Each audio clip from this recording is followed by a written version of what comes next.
We're here today to speak about or to have some conversation relative to the role of administration in building customer loyalty. And we all know that administration tends to be one of those arduous tasks that we don't find to be mostly desired in business, but very necessary. And so I thought, as noted earlier, that I have been in business for over 25 years, and my educational background is in business administration and management. So I will say that a great deal of my success, of course, is towards my intelligence, but mostly because I have the wherewithal, and I had been trained in business administration. So I had been able to survive that the statistics of surviving more than 5 years because of my training in business administration. So I wanted to share, those insights regarding the importance and the benefits of having a strong administrative system in place to build customer loyalty. So without further ado, the learning objectives, what I intend to share is the important role administration plays in building a successful business and loyal customers, skills required of an administrator, the differences and correlation between business administration and business management.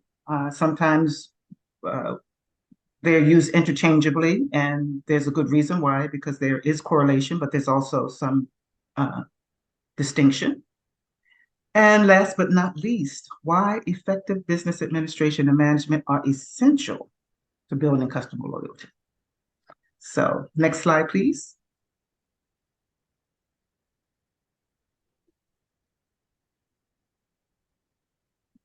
So I want to first begin by defining administration as a range of activities that are connected with organizing and supervising the way an organization or institution functions. So we all know that in being business owners, and I think many of us here are owners of small businesses. So I think I may be speaking to a small business audience, and we know that there are many activities many hats that we wear as business owners because of the fact that we have to wear many hats to effectively run our businesses. So again, those range of activities have to be intentional and organized. The administrator is the person who is responsible for the company's day-to-day operations that involves or encompasses all aspects of business activity. So we have the process of administration, and then we're basically saying that there's someone who needs to be responsible for the day-to-day operations of all of those various activities. All right, any questions, any comments thus far? Not so far. Okay. We're just getting to the meat of it, so all right. I expect to have some in a little bit. Okay, so next slide, please. So what is the role of administration versus the role of management? Okay, so again, it may sound like I'm repeating myself, but I'm merely re-emphasizing the importance of administration. And that primary role is to guarantee that all company functions, whether it's a small business or a larger corporation that has departments, but all functions operate efficiently to serve its customers. Okay, I want to pause there. To operate efficiently to serve its customers. For after all, uh, if it were not for our customers, would we be in business? So why are we in business? We're in business to provide a service that we are passionate about, a service that that we thought enough about to start a business to uh, deliver. And so why I just want us to kind of put it in perspective that in order to do our best and in order to achieve our goals and our mission for our business, we have to operate efficiently. So that is the essence of this webinar, to talk about the importance of administration and building customer loyalty. And of course, I think you all know why we want to build customer loyalty. Anybody care to share why they want to, why you want to build customer loyalty? How you build customer loyalty? Can we take a pause and just kind of get some feedback? I'd be interested in knowing if there's anyone who wants to, share that. Um, if not now, maybe later on, but I definitely would be interested in getting, the feedback from you on how you build customer loyalty. Yeah, I'll give it a shot. So, hello everyone. My name is Anna Lee. I am the Director of Sales at Snap Happy Photo Booth. And here we just make sure that we build rapport with our clients. We make sure we document birthdays, anniversary, any type of special occasion for them, and we make sure we reach out. We have a sweet treat program where we send a surprise every month to our loyal client base. So that's just something that we do to just show them that we appreciate them. And then we do have a priority partner program that we share with our clients, and that's how we'll maintain that relationship. Okay. So what I heard is that you have a program that I know all the other things that, in terms of the service and in terms of the various ways that um, that you pursue customer loyalty. I I think you might have froze. I'm not sure if everyone else is seeing the same thing. Yeah, Deborah, you are frozen. I don't know if you can hear me, but I also Deborah. I'm There you sorry. go. You were frozen for a minute there. Oh, I Um, was. yes, you were. Oh, wow, that's too bad. Okay, you're back though. Okay, so I said thank you for sharing the information on how you build customer loyalty. And I did hear that you have effective marketing in place, but I also heard that you say you have programs that you provide, and uh, anytime that you have programs, there are systems in place that help those programs to run effectively because those are the deliverables, those are the programs and services that you offer. Correct. So I'm pretty sure there's some administrative activities relating to those programs that you offer. So thank you for that. Absolutely. You're very welcome. Is there anyone else who would like to share before we go to the next slide? Sure. This is, oh, is that Sorry, someone else? is this Nick? Yes. Okay, all right. I was just about to get to you. Hold on. Okay. I'm wondering, can you hear me now? Yes, we can hear you. You can. Oh, perfect. Good morning, Miss Deborah. I'm Morning. Nick. Hi, Nick. I'm the founder and CEO of Amani Nicole Wellness. But the question about customer loyalty, the first thing I think about is revenue, and how when you build strong customer loyalty, you can reduce stress when it comes to revenue because you can count on residual income from those repeat customers. So just not that I always look at the money, but in this scenario, customer loyalty breeds a strong revenue plan and strategy. That customer loyalty also, word of mouth is not extinct. It's still there.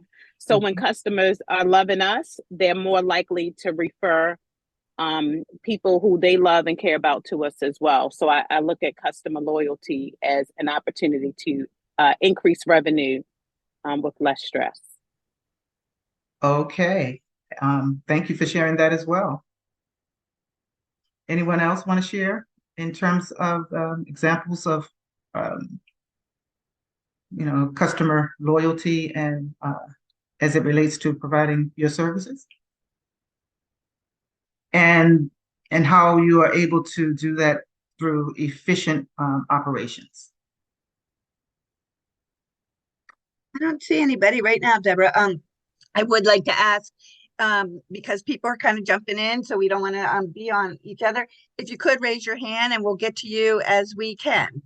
Sade is on now, so she will jump on you and and get you as we can. Thank you. Okay, great. Thank you. So next slide. Thank you.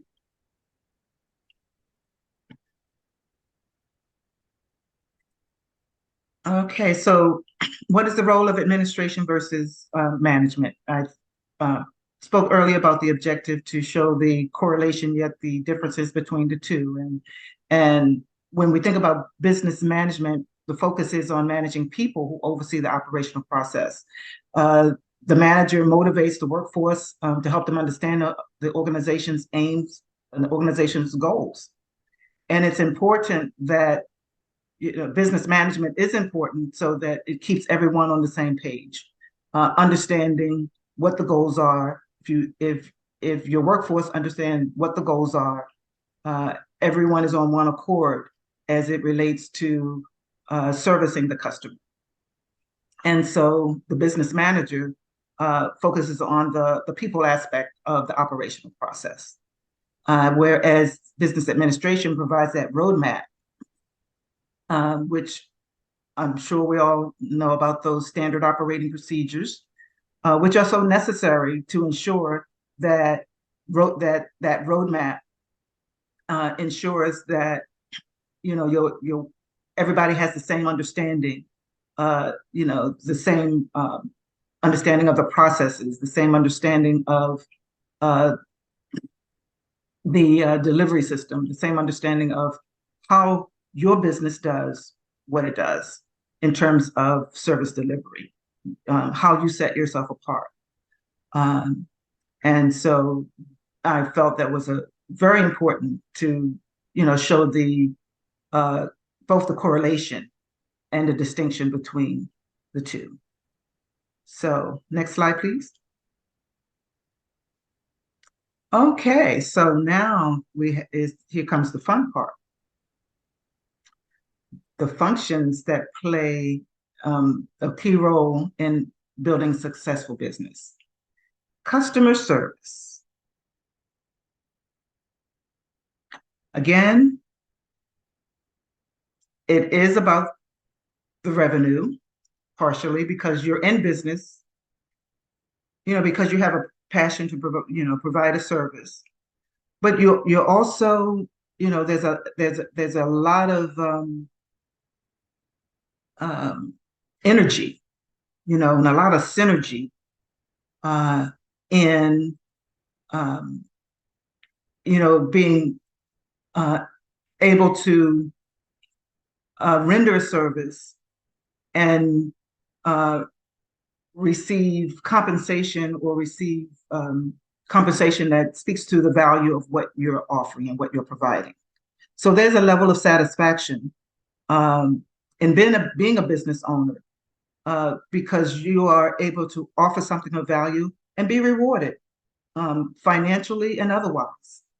And we're in business to make a living. If we decide to become a business owner, we're taking care of our families, we're enjoying a lifestyle, and that is, we've business owners that have chosen to do that versus, to become employed, and sometimes we do both. But the very, whether it is through entrepreneurship or business ownership, customer service is paramount because they are the ones who pay for your business to be in operation. So, and it's just, I find it to be gratifying in providing good customer service. So there are administrative aspects of that as well. So everything that we talk about here in terms of the function have an administrative aspect. Customer service has an administrative aspect. Accounting and bookkeeping, those are some of the most obvious. You know, you have to have, you have to be able to account. You have to be able to provide reporting. You have to be able to have information for the sake of analyzing and planning for the growth of your business, as well as being responsible to, the powers to be. I'll call them government, whether it be the Internal Revenue, whether it be the controller, whether, accounting and bookkeeping are essential to customer loyalty. May not be obvious, but one thing I will say, as we are in this business climate, there is a lot of opportunity for access to capital, and access to capital provides the opportunity to,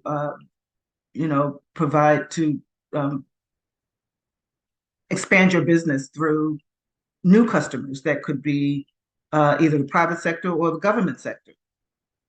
So in order to gain access to capital, you have to keep good accounting records, and you have to have a strong bookkeeper.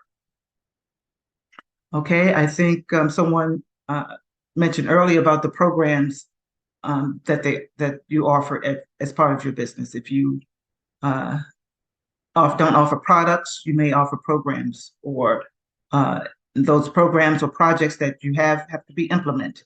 So you need to have sound systems in place for that. Payroll. Hopefully, in business, we aspire to impact the economy through employment, being employers. So you have to have those payroll processes in place, because I can tell you that you don't want to get on the wrong side of the IRS without having a good payroll system to offset those payroll taxes that we are responsible for. And that's not something that you delve into without knowing what you're doing. And marketing and social media. I think that is a very, of course, I believe we understand the importance of marketing and social media. It sometimes tend to be prevalent. Some of us, we have, we understand. I'm coming from a perspective as the baby boomer, where that marketing and social media was not a strength, and it was not something that was part of the beginning of my business. But I quickly learned that while that I needed to become not necessarily a quick study, but I needed to engage, and I needed to get training and to understand and to be able to compete through social media marketing. And of course, there's information technology systems. Where would we be without them? I have a kind of bittersweet relationship with information technology. It is one of the reasons that I started my business was to ensure that customer service wasn't lost with technology. With the emerging of technology, I didn't want to see everything become automated where you know, where we're caught up in voicemail loops and not talking to people who can render customer service. So that's a kind of a special pet peeve of mine that actually drove, provided the drive for me to create Keller Professional Services. So I'm going to stop and pause there because I've said a lot. And I just want to stop and digest some of what I've shared. And just want to ask the audience two questions. And that would be, what of these functions, which is your strongest and which is your weakest function in administration? And I'm going to pause. And while people are thinking about that, Nick Sweeney has a comment. She said, yes, finding the balance between customer interaction and automations to reduce the admin load. Okay, absolutely. That balance. And can you say that again for me, Susan? I just want to. Yes, she says, I'm not exactly sure what she was commenting on. Yes. Jump in, but yes, and automation. Okay, Nika's raising her hand. So yes, go ahead, Nika, and expound on that for me. Yeah, it was something that you had wrapped up the point on with information technology and not losing customer touch. And, one thing as a small business owner with a small staff, still not large enough to handle a lot of what I would love to eventually get to, is that technology can have its place, and it can really support those of us who are able to find a balance between that administrative load, that nurturing. I'm sure we'll talk about that, and how technology can have its place, but that customer touch, that client touch, is so important because it's being lost. So I was just talking about that balance between the two, because reducing our administrative load can help us a lot as a small business owner. Yes, yes. And that is an excellent point. So thank you for, reiterating that, because, we have to be, well, in terms of information, administration is, technology is very much a part of administration. It's integrated in everything that we do. So it is it has allowed for efficiency. And so, we are talking about, the role and the functions of administration that plays a key role in efficiently delivering services and then building customer loyalty. And technology allows us to do that. So I'm glad that you talked about that balance, because it's not an either or situation. So how do you use technology to render better customer service? I think that would be a good way to phrase that question. And if any of you have any nuggets to share on how you use technology to improve customer service, we welcome that, your input. Also, the question was, and this gives everybody a chance to participate, because I do want to hear what you feel is your strongest administrative competency and which is your least strongest. And so you don't have to expound on it, but I would like to hear from everyone. And I will call on you at this point. So I've heard from Nick and I've heard from Anna. And so we have Cheryl. Let me see if I can get everybody's name.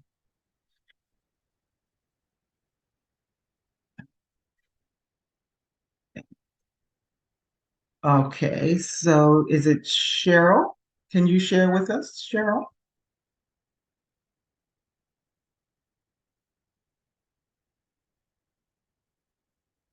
We just had somebody comment that Beth Sullivan, she said her strongest is payroll and bookkeeping because that's what she does. Her weakest is social media, not a creative person. Okay. All right. Thank you. Oh, Is there anyone else who'd like to share? okay. Oh, I'm sorry. I'm sorry. I didn't have it unmuted. Okay. Good Is that morning, Shawnee? everyone. I would think my strongest, I'm getting better with social media. Um, but well, I still better put that in the not there yet pile. And for my strongest, I'm just a people person.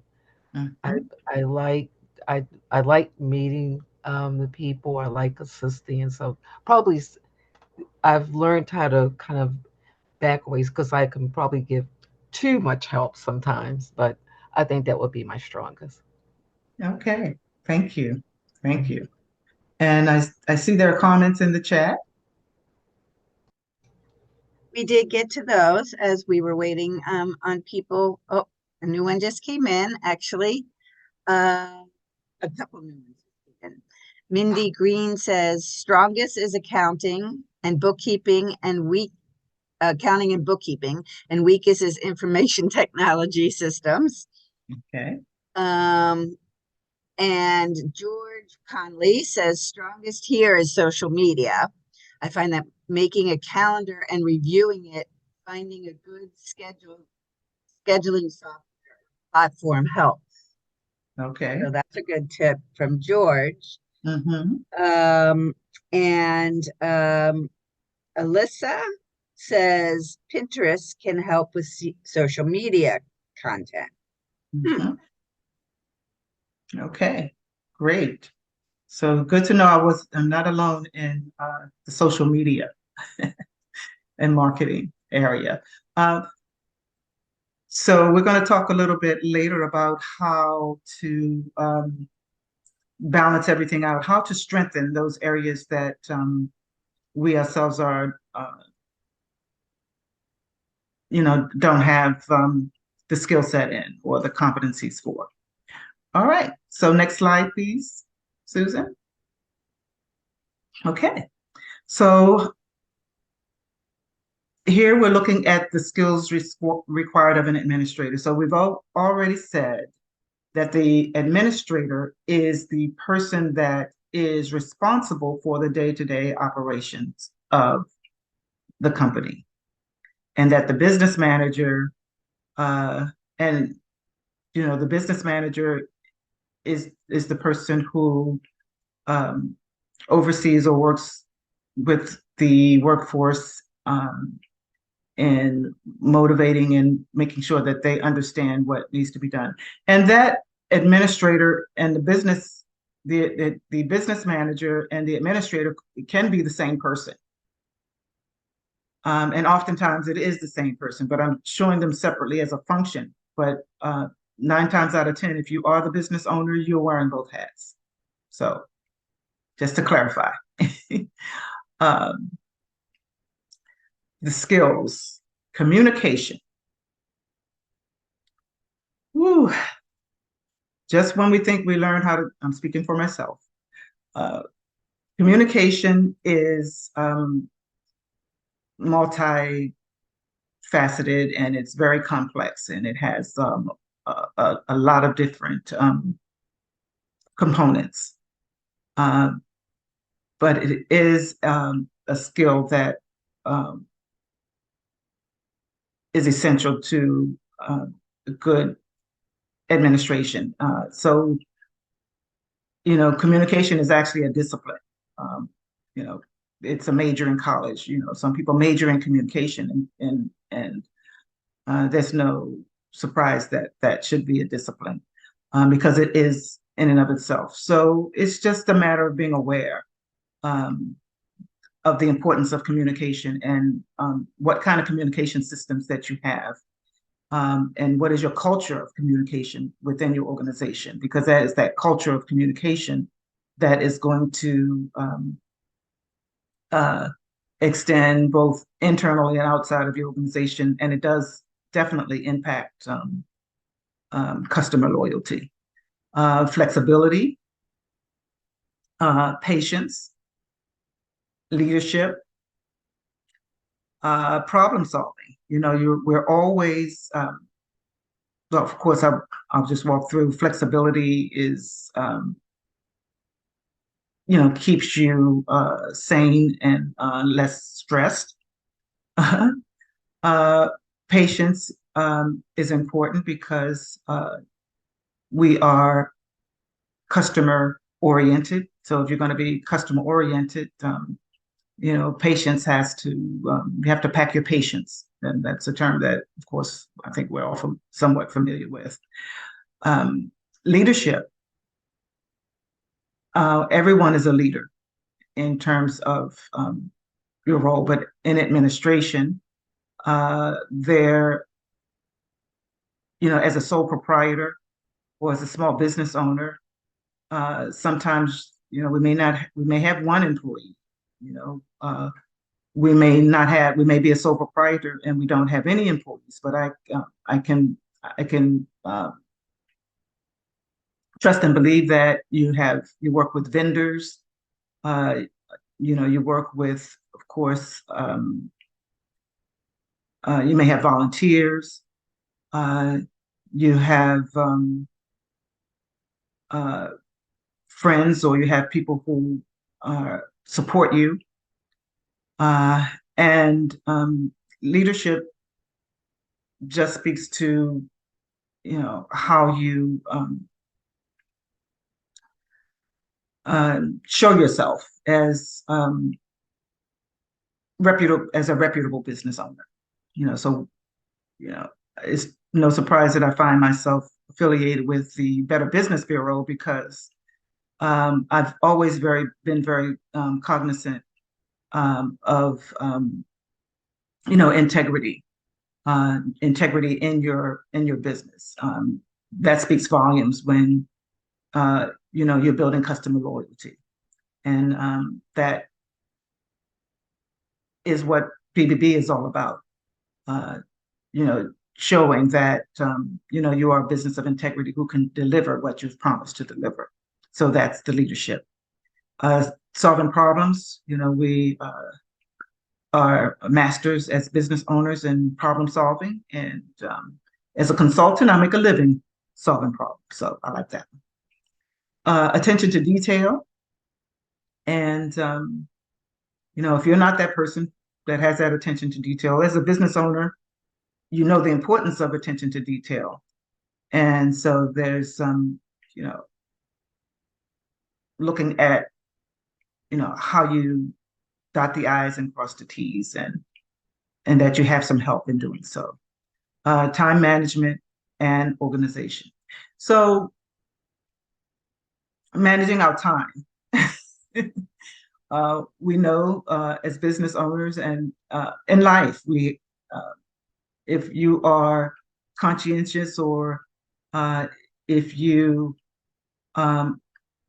have civic aspirations to, serve your community, whatever it may be, if it's you are employed, and you also have are building a business while you're employed, and that is definitely having multiple streams of income as a business owner is nothing that we're not familiar with. So managing your time, because sometimes we tend to be ambitious and we commit. When we make commitments, we have to honor commitments. And then when we make those commitments, we have to manage our time in doing so. Preaching to the choir. So again, effective administration and management are essential to building customer loyalty, and without it, our businesses would not experience a competitive, sustainable growth. All right, next slide. So as a business owner, I would like you to ask yourself just a few questions. And, we talked about the importance of customer service. We've looked at the skills that are required of an administrator.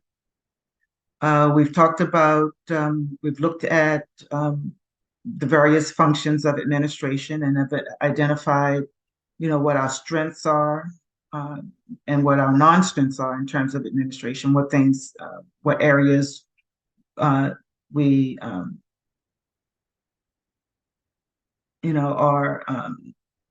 better at than others.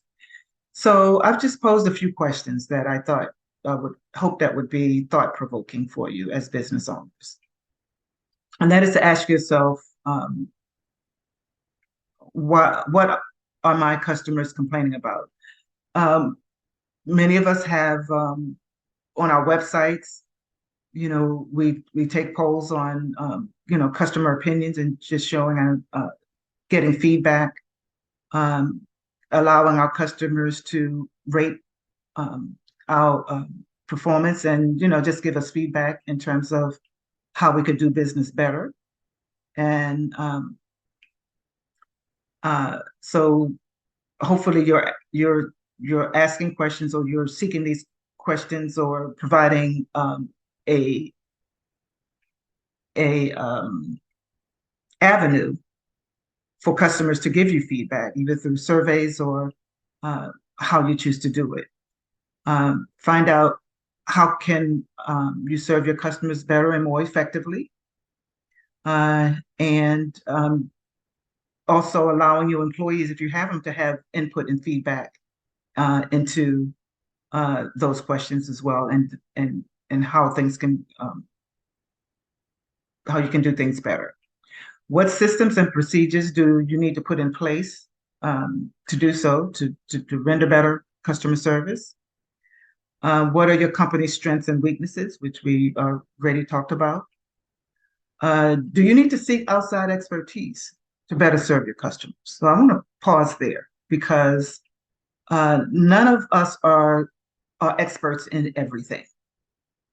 And so as a business owner, we do need to identify the areas that we, as the owners of the business, have as a strength and as a non-strength, and then seek out the expertise of others, either through employing individuals that have the skills that you need, or teaming with another business that might offer what you have, or either outsourcing. If you're not ready for employees, it's an option to outsource. And I know that maybe social media, there are a lot of experts in that area. You have expertise in accounting and bookkeeping in those areas that you are not strong in. So it behooves us to seek expertise in those areas so that you can provide the best service to your clients. And again, so that final question is, do you possess the expertise to effectively manage your business, or do you need to hire a manager? And as I said earlier, the business owner or the administrator and the manager can be the same person, but it does not have to be. Okay, next slide, please. So I've come up with somewhat of an equation to balance it all out. So we want to, and that is that building customer loyalty starts with effective administrative operations. So quality service delivery equals effective administrative operations, those standard operating procedures. And effective administrative procedures equals qualified business management plus qualified people to serve your customers. So I see that there's a suggestion in the chat for Mr. Randall Nixon of a good book. So, Yeah, it says, if you're looking for a great book that summarizes the process creating effective small business systems, I highly recommend, I guess it's called Myth Small Businesses. He's put the link there in the chat. So, a tip from Randall, if you want to check out that book. okay, Randall's hand is also raised. Randall, do you want to share more? Well, I didn't want to interrupt your narrative. So I didn't know when to sort of interject. But and obviously I've been listening to intently. And Deborah, as I always listen to you, that's why I signed on. I said, well, Deborah's going to be on. I got to listen. But you know, just an overall observation as someone, well, those of you who don't know, I've run a family business for 30 some odd years. I'm an attorney. I run a commercial finance business, and I also teach law at the University of Baltimore Law School. So, having said all that, the critical thing when you think about how do you administer your business is, as critical as administration is, it's not something that needs to drive the bus. You actually, and we've all had the experience as consumers of having businesses that allowed their administrative processes to become so important that they didn't allow the customer to come to the front. And Deborah, I know in your business, you've always put customers and clients first. And the administration is the thing that supports what you're doing in terms of customer service rather than the other way around. And we've all had the experience of going into, you know, when you go in to take your car into the shop and it costs a lot more than you think it does, think it should cost. And they say, and you say, well, you know, I'm really not happy about this, but I have to pay this. And they say, well, you know, you're wrong. You, the customer, are wrong. No, that's really not true. There's a way you solve that problem. Is the way that what systems are you creating in your business to actually solve that problem? And what administration does is it helps create the systems that drive the personalities that are in the business, so that people feel listened to, they feel heard, they feel that even if there might have been a problem in your last interaction with your business, that they'll still find a way to come back to you. And the book that I just put in the chat is a book by Michael Gerber, a man named Michael Gerber. And he wrote a book called The E-Myth Revisited, and it's about the systems and the processes that you are talking about. So if people are looking for a shorthand way of trying to encapsulate what you've been talking about, that's a good book. Okay. Well, thank you, Randall. I've not read it, but I will. It needs to be part of my library. I thank you that I'm appreciative. You're welcome. You're welcome. That I try to live it, but I'm glad that the book has been written. Yeah, right. Wow. Thank you. And so, Susan, I'm not sure how we are on time. We've got a couple minutes. I thought I'd put it out there. Nick had a comment about the culture of the business. I'm not sure, Nick, what you were trying to get at, if you want to elaborate on that. And if anybody else has any questions or comments, if you want to raise your hand or put it in the chat, we can kind of wrap up with a dialogue. Oh, just real quickly, I was chiming in on what Randall had shared about the client experience, that it starts with staff. And so that is the culture of the business. So in between creating these processes, at the top of it should be really getting deep into what the culture of your business is, so that it's evident in that client interaction, and then it's also evident within your organization. Absolutely. Absolutely. So we talk about, hiring the right people to carry out that mission. and it does speak to organizational culture, and it should be intentional and not by happenstance. That as you're building your organization, you're building your culture, and you're defining it in terms of the service delivery aspect of the business, and the operations that support it. So that's the genius. Anybody And else have any more questions or comments? Deborah, thank you so much for this presentation.